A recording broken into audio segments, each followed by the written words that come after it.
Todd asked a question, doing a pre-listing packet, how much info do you put in it? I know you went over this last week, just trying to build one out. So I'm adding more and more to my pre-list packets. When I started with, I never did it, but when I was with Craig Proctor, Craig Proctor personally worked with Dan Kennedy personally back in like 2004, 2005. So like a decade ago.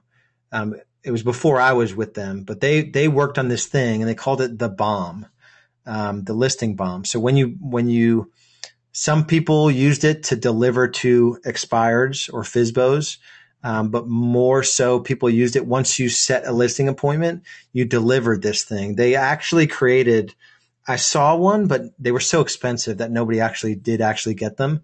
But it was like a pizza box. And it had like 12 things inside. So the seller would open it. Have you guys ever, what's a good analogy? Well, you guys have received something that you open it and sort of just explodes on you. And it's like all these cool things. And so that's what they built.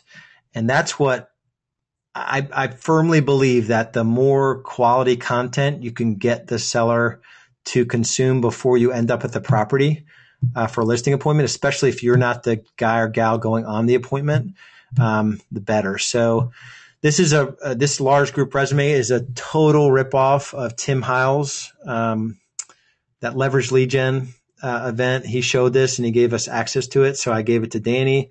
This is all available to you guys. He created anything he creates for me. Like literally you can call him up and say, hey, I want that. So we have that one.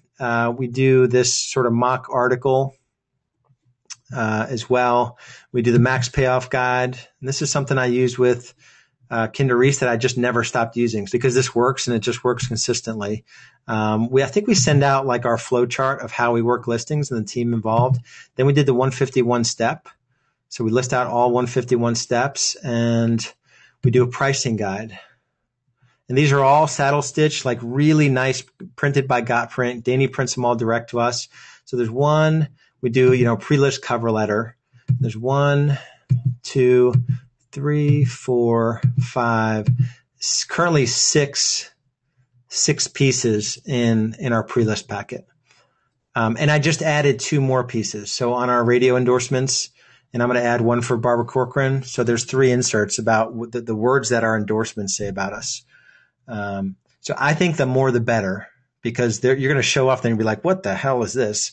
Either they're not going to read it, but they're going to be like, man, this is pretty cool that you've got all this. Or they will have actually read it and it's really good stuff. It's really good stuff.